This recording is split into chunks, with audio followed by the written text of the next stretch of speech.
Estimados estudiantes, epistolario, parte 3. Bueno, vamos a empezar con la placa que está en número 30. Ya nos vamos acercando al final. Es un tema actualmente delicado. No era décadas anteriores, digamos, pero actualmente es delicado. Y fíjense ustedes, ¿no? Qué analogía con los tiempos de Freud. Y pasaron, esto es, digamos, hacia antes del 900, ¿no? Y ahora estamos en 2021. Que haya un retorno de este tema. Freud comienza a escuchar escenas, ¿no? Como escenas que estaban ligadas a algo del orden del abuso, ¿no? En relaciones a historias, ¿no? De bueno, de la niñez y figuras parentales. Entonces él elabora la teoría del trauma, ¿no? La teoría del trauma, es decir, buscando, digamos, el hecho, el acontecimiento, ¿no? Cómo rompió. Y bueno, y esa escritura, digamos, bueno, la va a publicar porque está tomando literalmente esa narración. La cuestión en juego acá es que hay una verdad dicha, digamos, en términos de metáfora. Hay una verdad, digamos, cuyo objeto en sí está ausente. Hay una verdad de un hecho que ha hecho realidad psíquica desde su huella, pero que no referencia directamente eh, a- al cual se narra, ¿no? Esto tal vez es difícil de entender hasta que no se adentran en el psicoanálisis, ¿no? Pero hoy a partir de esto después va a postular esa frase de él que yo se la he mencionado, que la realidad es la realidad psíquica. Es decir, el deseo construye realidad. Es una realidad ficcional, pero es tanto o más poderosa que la realidad material. Cuando se desprende de la realidad material, bueno, ya se construyen delirios, pero si no, es parte de la fantasía, de la fantasmática, fantasía diurna en Freud, fantasmática en Lacan. Y a veces esa fantasmática gobierna al sujeto, y a veces hace lazo social, a veces se construye, digamos, ¿no? Entonces, ese pasaje de la teoría del trauma a la teoría de la fantasía, la van a ver en clínica en los años posteriores, ¿no? Pero tienen que pensarla, hacer el esfuerzo de pensarla simbólicamente, y en la referencia a los casos clínicos que Freud trabajó, porque ahí está su testimonio, ahí está la elaboración de la teoría, y ahí van a encontrar, digamos, vuelvo a repetir, la referencia simbólica para poder abordar esto. Entonces, acá hay una ruptura de lo literal a lo metafórico, una ruptura de lo literal a lo metafórico, y es la que tienen que hacer ustedes, de lo literal a lo metafórico. Por eso yo me aventuro poco a decir ciertas cuestiones, debido a que muchos de ustedes no han hecho esa ruptura. Algunos se han acercado, pero bueno, basándome en mi experiencia de 20 años de desarrollar esta cátedra y atendiendo, digamos, los procesos internos y subjetivos, generalmente es al final del primer cuatrimestre donde se acercan a la ruptura. Hay quienes terminan y no quedan, digamos, sin esa posibilidad de simbolizar, tomado totalmente por algo. El movimiento de la pasión.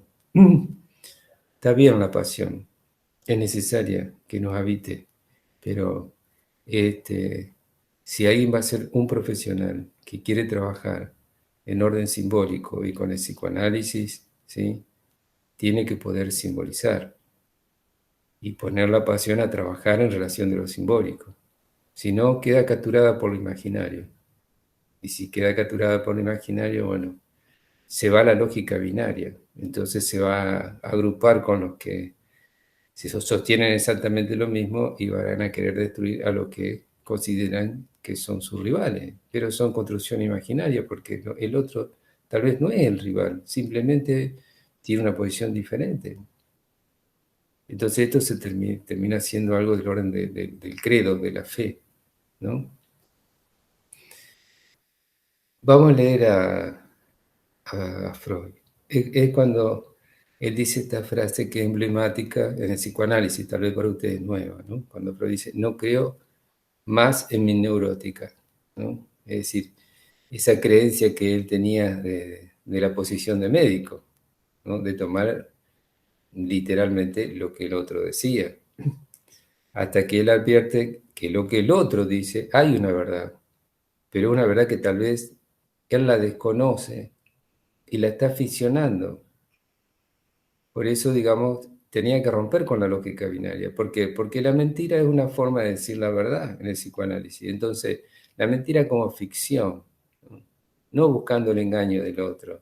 No es que el paciente lo hacía de mala fe, sino que ya lo había construido así porque era su manera, digamos, de defenderse, de encubrir, digamos, y cómo podía tolerar determinadas situaciones. Pero tiene que advertirse. Cuando se advierte de esto, entonces dice, no, analogía, deslizamiento, transposición. Analogía, hay otra cosa, método iniciario. Deslizamiento, no es donde está. Todo recuerdo es un recuerdo encubridor. Recuerden esta frase. No se la olviden, en el psicoanálisis, todo recuerdo es un recuerdo encubridor. Por lo tanto, ese relato, como narración, digamos, de historización de lo que pasó, encubre otra escena.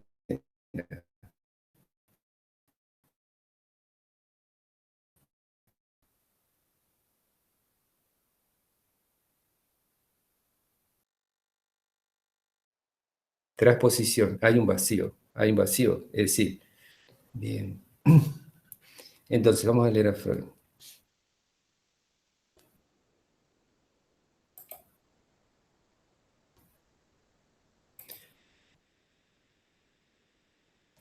Bueno, anda mal el internet, pero por ahí se tilda. Serán estas cosas que uno habla que están cargadas de energía, ¿no? Y hacen que las máquinas tiemblen y se corten y se paren. No creo más en mi neurótica. La sorpresa de que en todos los casos el padre debería ser inculpado como perverso, sin incluir al mío propio, ¿no? O sea, el padre de él. Entonces, él ya estaba pensando y buscando qué había hecho el padre con él, digamos, ¿no? En estos términos, ¿no? La evidencia cierta de que lo inconsciente no existe en el inconsciente un signo de realidad de suerte que no se puede distinguir, la verdad de la ficción,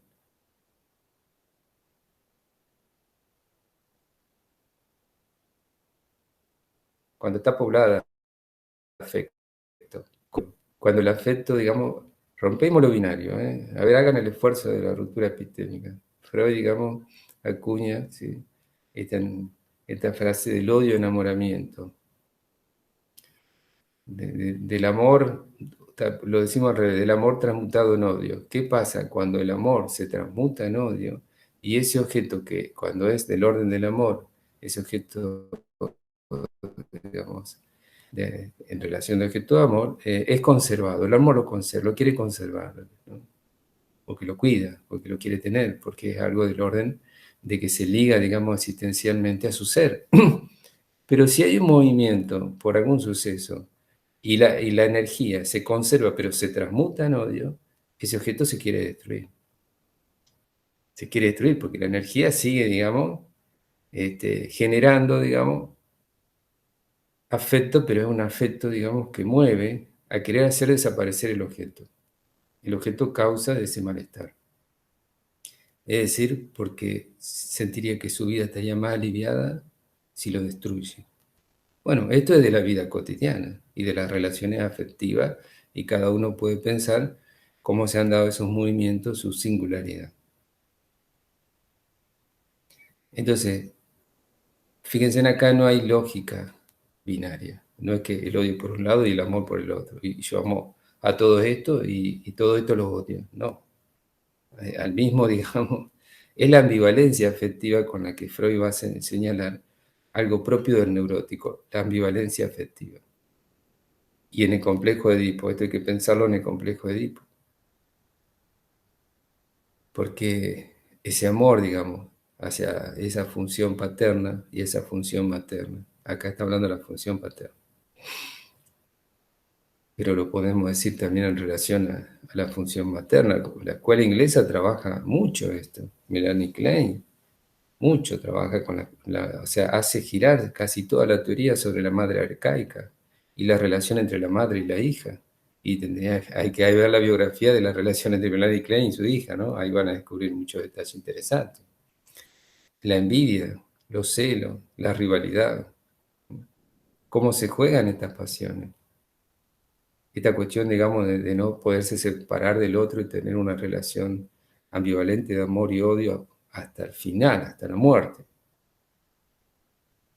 Bien, esas cuestiones, digamos, el sujeto no las puede reconocer, porque necesita, si está en una lógica binaria, en una cultura de lógica binaria, necesita separar. Necesita ser un grupo de los amados y un grupo de los odiados. Y si ese amado dejó de ser amado, pasa a los odiados. Y si ese odiado de pronto conquista algo de amor, pasa a los amados. Pero la realidad no es así. El hombre hace esas construcciones, ¿no? Y le da sustento. Pero en lo psíquico no es así. En la construcción psíquica no es así. Así que aquel que quiera trabajar como profesional en el psicoanálisis esté advertido de que no puede trabajar con la lógica binaria, por todo lo que le estoy diciendo. Pueden trabajar con psicología cognitiva, ¿sí? Incluso también con otros tipos, otras corrientes que ustedes van a ver en su formación. Ahora bien, hay otro tríptico para trabajar en lo que dice Freud, presten atención. Otra fórmula tríptica es la causalidad según lo visto, pulsión escópica, después va a decir Jacques Lacan, según lo oído, pulsión invocante, y según lo sexualmente vivido. Entonces, leemos a Freud, dice, vislumbro la fórmula, lo que en la época prehistórica es visto, prehistórica está haciendo referencia a los primeros años de vida de un niño, una niña. Es decir, por eso es tan importante la infancia, ¿no? O las infancias, o lo infantil en el sujeto. En verdad, para el psicoanálisis, vamos a ir a cuestiones más del orden del psicoanálisis. El sujeto, le dirá Jacques Lacan después, esto no es Freud, es Jacques Lacan, porque él trabaja el tiempo como lógico, no como cronológico, dice, hay un sujeto del inconsciente. Ese sujeto del inconsciente tiene una temporalidad, pero no varía el inconsciente. No varía en esa temporalidad de lo infantil a el adulto. En cuanto a lo inconsciente, si hay una construcción del aparato psíquico de la madurez, digamos, en la construcción del yo, bueno, todas las otras instancias, pero te estoy diciendo del inconsciente. No varía. Cuanto más temprano, más fluye, ¿no? Más fluye, ¿no? Más se da a ver. Entonces Freud está tratando de pesquisar algo de ese inconsciente cuando está ahí fluyendo. Vuelvo a repetir, Totem y Tabú, por eso va a averiguar acerca de esto, ¿no? Ahí, en los pueblos originarios. Vislumbro la fórmula, la voy a repetir. Lo que en la época prehistórica es visto, da por resultado el sueño. Lo que en ella es oído, la fantasía. O sea, lo que se ve, dice Freud, se transmuta luego en sueño. Lo que se escucha se transmuta en fantasía. Y lo que es sexualmente vivenciado en psiconeurosis. Es decir, lo que es sexualmente vivenciado, no estoy haciendo juicio de ningún valor, estoy hablando de la sexuación, ¿eh? Está en el cuerpo, está en el cuerpo, y su huella está en el cuerpo. Todavía no es simbolizado. Fíjense, la imagen, lo onírico, ¿no? Para lo que se ve, y la fantasía para lo que se escucha. Esa construcción de lo que se escucha y no tiene representación todavía. Se escucha solamente. Y el niño, digamos, lo elabora, ¿sí? Al modo de sus construcciones, al modo animista. En cuanto a las causas, entonces ubica a un principio en la fuente de lo orgánico. Esto lo leemos de Freud también. No me inclino a mantener flotante la psicología sin base orgánica. No me inclino a mantener flotante la psicología sin base orgánica. Es como que estuviese diciéndole algo eh, fuera de tiempo, ¿no? Jugamos con la ficción a Jacques Lacan. Jean Lacan diría al revés. Sin base orgánica me inclino a mantener la psicología flotante con la estructura lingüística. Los que están, digamos así, más afiliados a toda la teoría de Jacques Lacan, digamos, Ferrero, que está diciendo. Pero yo me formé en la Facultad de Rosario leyendo la- los escritos y los diferentes seminarios. Y luego hice la maestría en psicoanálisis, que no es un detalle menor. Soy magíster en psicoanálisis, cuya maestría es todo Jacques Lacan en Rosario. Así que algo podré decir, supongo, ¿no? Asimismo, encuentra tres niveles de trabajo entrelazados para abordar la nueva doctrina. Leo la carta. La gran tarea de incluir neurosis y psicosis en la ciencia por medio de la doctrina de la represión y el cumplimiento del deseo. ¿Sí? La represión para la neurosis, ¿no? La denegación para la perversión, la forclusión para la psicosis, la negación o el repudio de esa castración, ¿no? Es decir, la forclusión, el salto, no pasar por ahí. Complejo de Edipo. Siempre complejo de Edipo, siempre ahí, articulando todo. Lo orgánico, sexual, ¿no? Lo fáctico clínico, o sea, lo orgánico sexual, lo facto clínico y lo metapsicológico que hay en ello, ¿no? Fíjense en ustedes, el armado de la teoría. Acá tienen un esquema, un andamiaje, diría este, Vygotsky, el andamiaje psicoanalítico. Lo orgánico sexual, que él lo tomaba literal y después se dio cuenta que no, ¿no? Que esto hacía que sobre eso se construya, ¿sí? Su historial clínico se construye en relación a esto, digamos. ¿Por qué? Porque él observa, digamos, los efectos que tiene sobre lo orgánico. Es decir, él atendió muchísimos casos de impotencia sexual, ¿no? ¿Sí? Y de frigidez también. O sea, toda esta cuestión de la sexualidad en lo orgánico, en la genitalidad, ¿no? ¿Qué pasaba? Y él se daba cuenta que estaba ligada a esta estructura psíquica, a la vivencia, al registro, y que eso, digamos, había que abordarlo, pero no literalmente. Había que abordarlo, digamos, desde la atención de lo inconsciente, como objeto de estudio y la metáfora, como estructura del inconsciente, porque ya se había hecho metáfora.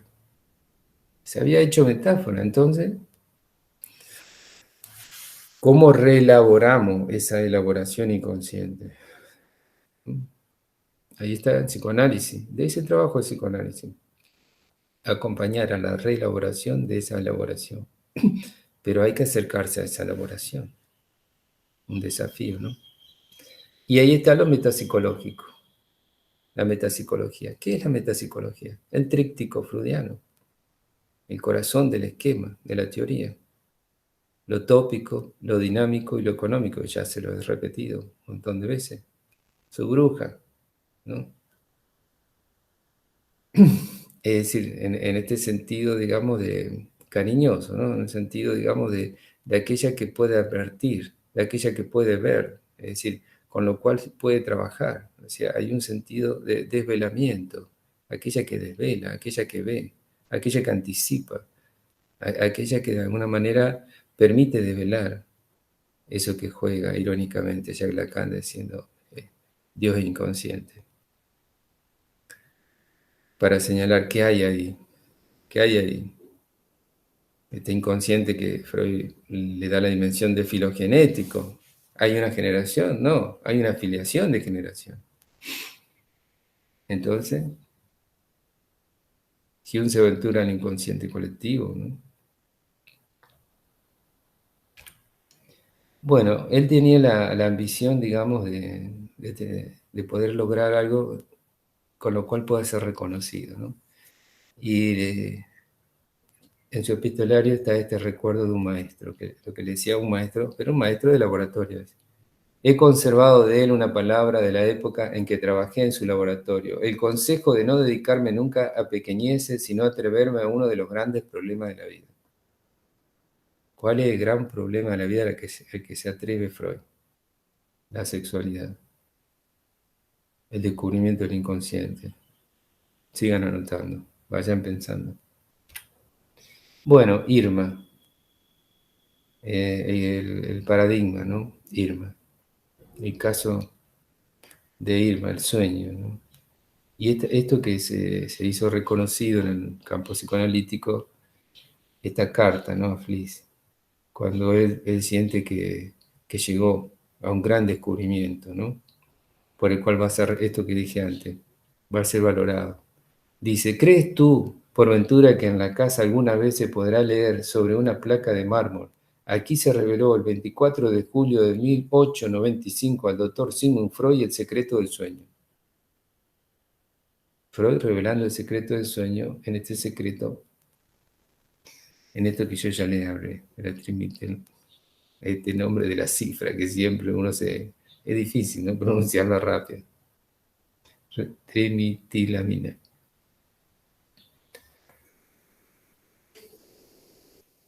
Y ahí, digamos, esta fantasía, ¿no? de emular a Aníbal en la conquista, ¿no?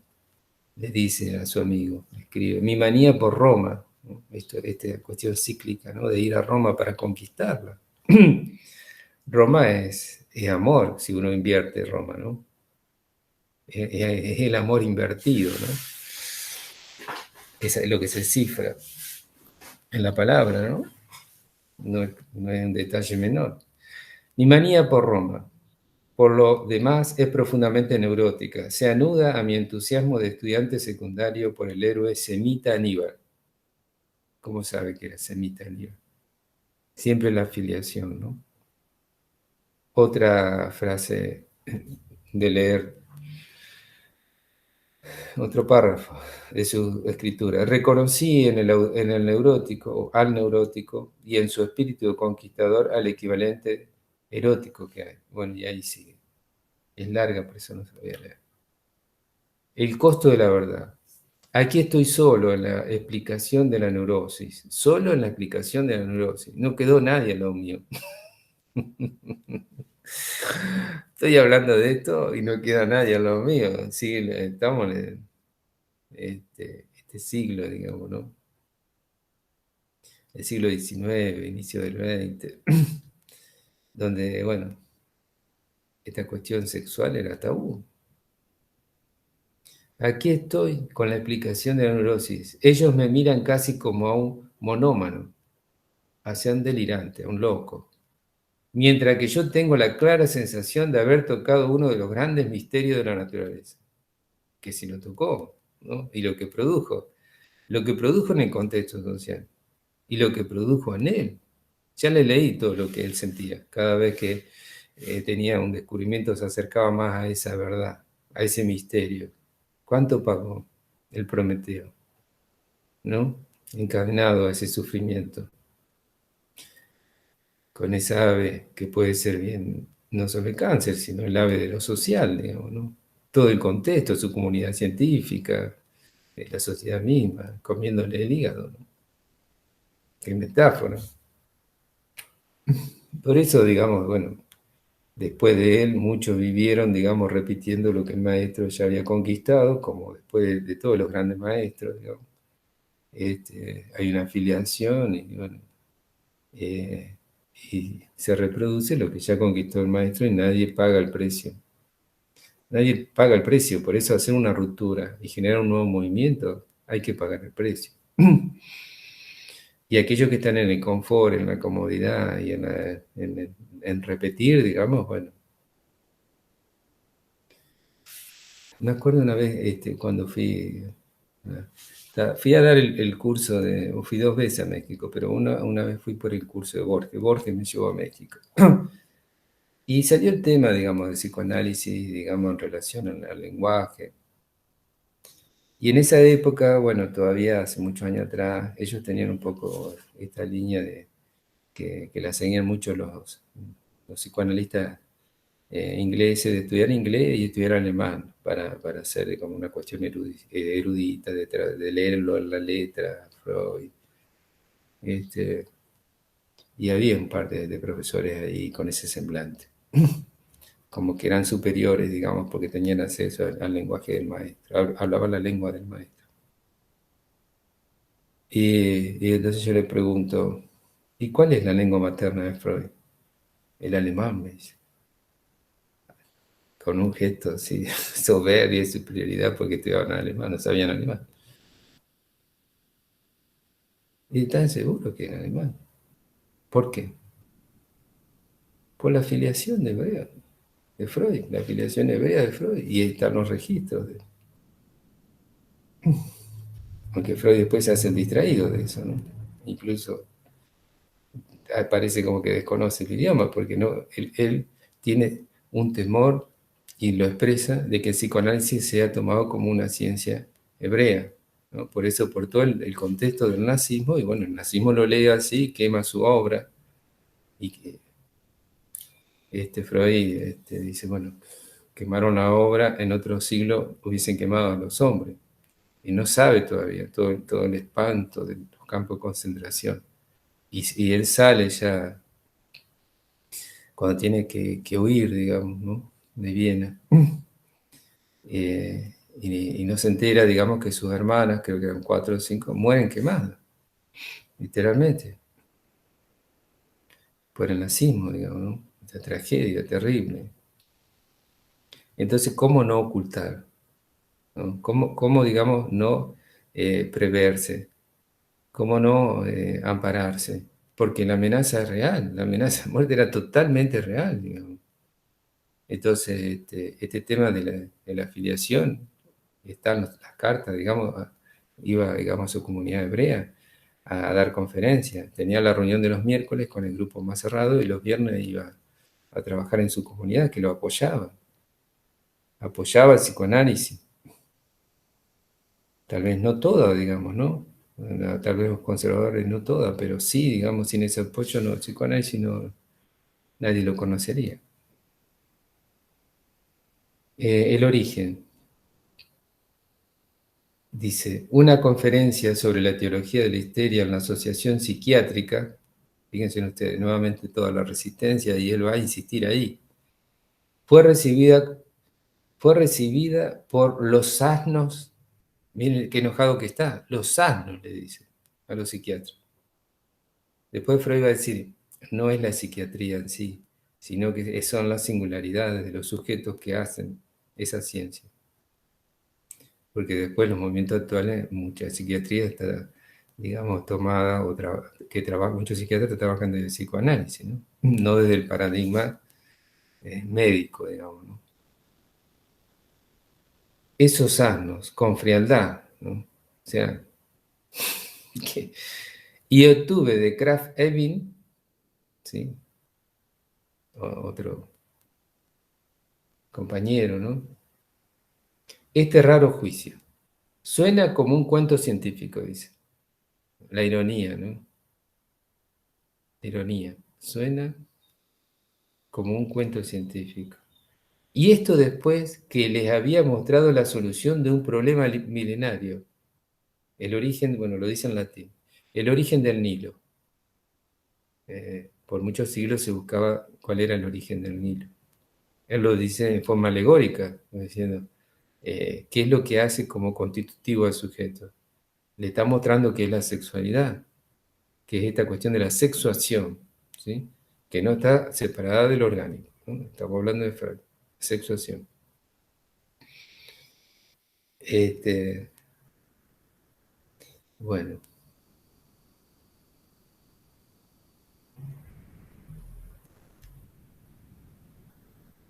acá le voy a leer para que ustedes vean que es testimonial porque está en la carta, en una de las cartas dice, el pasado martes di una conferencia sobre el sueño en mi sociedad judía.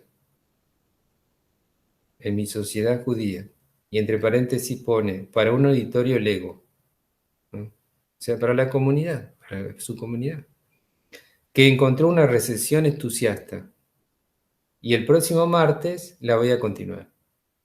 Es decir, este interés de Freud que yo ya marqué, de hacer que el psicoanálisis, digamos, ingrese a la sociedad, que ingrese. Los aristócratas, él le dice, esos asnos, ¿no? Esos asnos que se rieron de lo que le estaba diciendo, y yo le estaba revelando una verdad, ¿no? Voy, digamos, a un auditorio lego, digamos, y se entusiasma, ¿no? Con esto que estoy revelando, es decir, pesquisa que hay una verdad. Los otros no es que no pesquisen, no son tontos, bien que la pesquisan, pero la rechazan, porque esa verdad haría caer todo el aparato, digamos, en el que ellos se sostienen. Bueno, Freud, digamos, él, bueno, hay algunos que prefiero, después lo leen ustedes. Él busca, digamos, ¿no? En el proceso histórico también, ¿no? Lee un texto, ¿no? Que se llama El martillo de la bruja, que era un texto usado en la Edad Media y todo el periodo, digamos, de los inquisidores, ¿no? Que se llamaba el Maleus Maleficarum.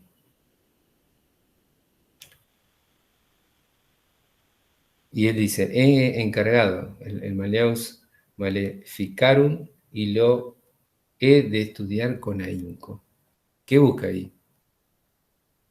Él está buscando la sintomatología, él está buscando todos los detalles que hace el inquisidor como lectura, que él después la transpone a una lectura, digamos, para leerla en términos psicoanalíticos, de las clasificaciones, de la semiótica, lo que actualmente se dice la semiótica, de los cuadros clínicos, así, y encuentra detallado, digamos, algo que él después va a utilizar.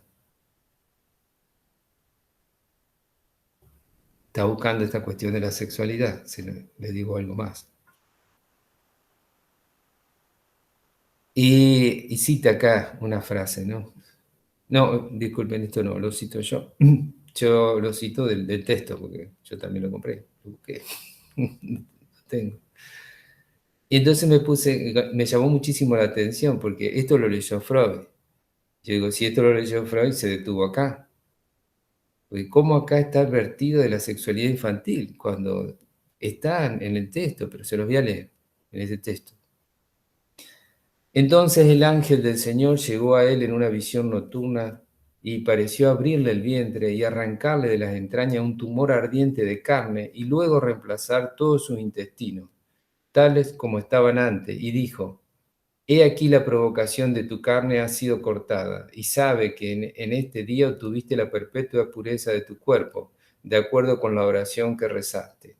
Hay un santo, está hablando de un santo que construye la escena, que él, digamos, tiene este deseo, ¿no? Este deseo sexual y está atormentado, está solo, retirado, y se le viene una fantasía, bueno, imagínense la escena. Y él reza, quiere, digamos, que le pide, digamos, a Dios que le quite ese deseo que ya está de más atormentado, que por favor, su anhelo es que le quite ese deseo. ¿Qué hace? Aparece un ángel, ¿no? Le hacen una operación, digamos, este, que no es física, ¿no? Pero que a la vez es física. Y le quita algo ardiente en la carne. Fíjense ustedes que alusión, algo ardiente en la carne. Entonces le dice que ha obrado según su pedido, ¿no? Y dice, de manera que nunca más volverá a ser acosado por este deseo natural, o sea que ya viene el sujeto con ese ardor en las carnes. Deseo natural, que incluso surge en los niños recién nacidos y de pecho. El, el libro de pequeño detalle. Le está diciendo a Freud, confirmando la sexualidad infantil, en un texto, digamos, en referencia a lo sagrado. Es decir, ahí está la exégesis, ¿no? la exégesis y la hermenéutica. Recuerden que hemos trabajado heurística, exégesis e hermenéutica. Bueno, la exégesis, buscar textos que estén ligados a lo sagrado, leerlo, digamos, en clave psicoanalítica, hermenéuticamente, buscando lo simbólico, ¿sí? Y descubrir estas cosas. Descubrir estas cosas. Increíble.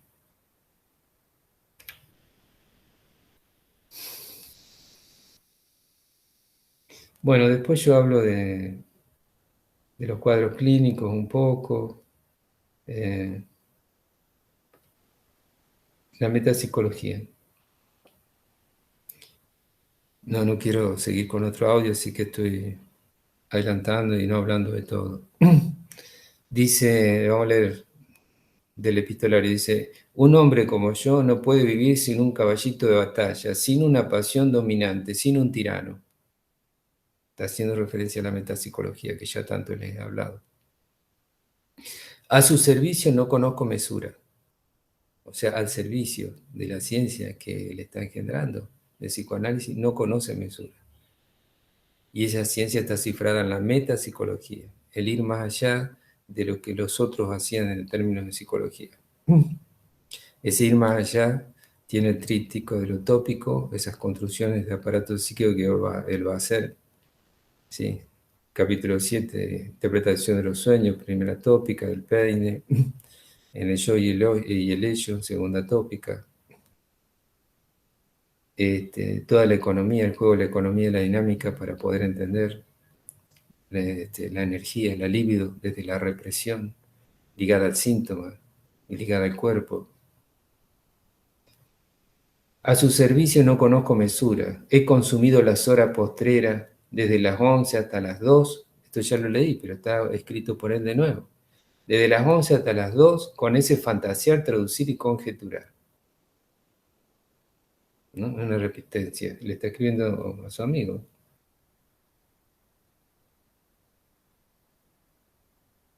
Mucho más atrás se sitúa la criatura ideal de mis desvelos. Su criatura, le dice.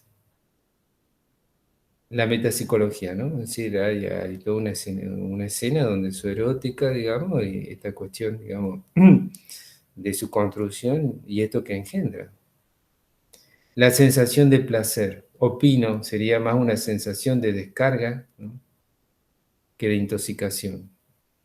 El placer que él le da, digamos, esta construcción, esta escritura.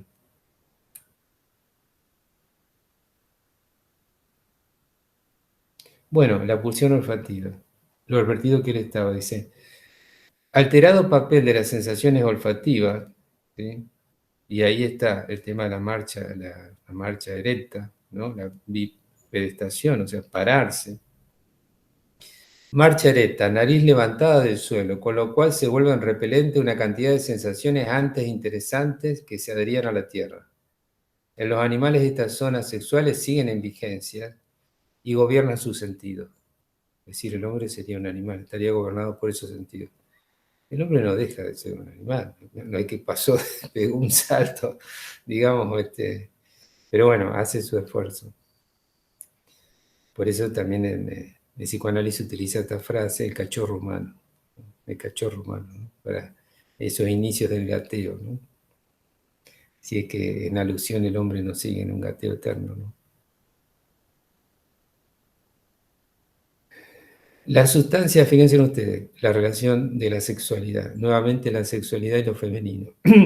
Las sustancias aromáticas son, como tú opinas, y lo sabemos por las flores, sustancias de descomposición del metabolismo sexual, ¿no?, de la flor, está hablando de la flor. Es decir, el perfume, la fragancia. ¿Por qué el hombre, la mujer, o la diversidad que ustedes quieran, usa perfume? ¿Por qué lo usa? ¿A qué se liga? ¿Con qué tiene que ver? ¿Tendrá algo que ver con la seducción? ¿Con la convocación del otro? ¿Con el ser amado? ¿Con, digamos, algo de poder acercarse? Oler bien o no oler bien, digamos, permite acercarse, alejarse. ¿Y qué posibilidades hay de acercarse? Actuarían sobre estímulos sexuales orgánicos. Y ahí sigue, ¿no? Sigue hablando. Te lo dejo que lo leas. Por eso, digamos, el tema de la nariz. Por eso está ligado a Flea y todo el tema de la genitalidad de la nariz, que es lo que ya estuvimos hablando, ¿no? Ah, esto es interesante, ¿no? El inconsciente como una escritura, ¿no? Como un residuo de palabra. El inconsciente como un residuo de palabra. Este es el comentador del texto. Freud apuntó solo la hipótesis a fin de Spevert, de 1912, de que todas las palabras primordiales designan cosas sexuales y después fueron desexualizadas por transferencia a otras actividades. Esto lo vuelve a trabajar en Totenitarum. Por eso él apreciaba tanto Totenitarum. Y la etimología y la filología que él va haciendo en sus obras, ¿no? Este trabajo lingüístico lo hace primero Freud, no es que lo descubrió directamente Lacan. Lacan lo retoma y se vuelve más hebreo que Freud. Bueno, la nueva episteme. Bueno, ahí habla, digamos, de cómo él está construyendo, digamos, de su teoría en relación al aparato psíquico. Dice, tú sabes que trabajo con el supuesto de que nuestro mecanismo psíquico se ha generado por superposición de capas porque de tiempo en tiempo el material existente de huellas némicas experimenta un reordenamiento según nuevas concernencias, una inscripción. Lo esencialmente nuevo en mi teoría es entonces la tesis de que la memoria no existe de manera simple sino múltiple. Si quieren pensar el rizoma, la memoria no es algo, digamos, que como huella, digamos, ¿no? Y deja una inscripción, deja esa inscripción, digamos, y después se vuelve sobre esa inscripción, porque esa inscripción se lee afectivamente. Es el afecto el que marca la profundidad de esa huella y la insistencia de retornar a esa huella. Pero no, a los primeros años de vida eso está perdido como recuerdo, por lo tanto el recuerdo viene a cubrir, digamos, y a encubrir, digamos, eso que no puede ser reconocido, pero que sí es sentido en el cuerpo bajo el afecto. Cuando digo el afecto, en especial para el psicoanálisis, estoy diciendo la angustia. ¿Eh? Angustia como aquello que no falla en señal del inconsciente, no del amor y el odio, que se ligan más a un campo imaginario. Yo no sé cuántas de estas escrituras existen, dice Freud. Por lo menos, probablemente 3. Y ahí las describe. Dijo que lo lean ustedes. El método, ¿no? El método, pero el método lo voy a dejar para otro. Yo siempre digo audio, pero bueno, es video. También hablo, ¿no es cierto? Pero porque me quedé ligado el año pasado de los audios.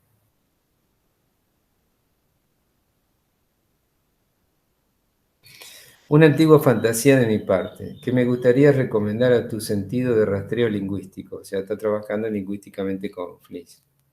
Trata del origen de nuestros verbos a partir de tales términos originarios coproeróticos. Las palabras adquieren un significado traslaticio tan pronto como se dan cita nuevos conceptos necesarios para su designación. ¿Has visto alguna vez una publicación extranjera que haya pasado por la censura rusa en la frontera? Está haciendo una referencia, ¿no? La frontera rusa.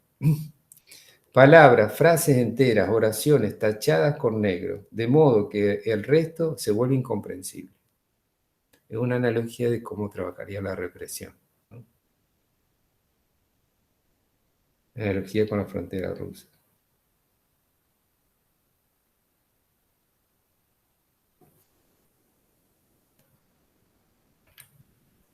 Bueno, lo he hecho, digamos, a los altos, para no hacer un cuarto audio y que queden 3. Hacemos un tríptico, marcado por los trípticos.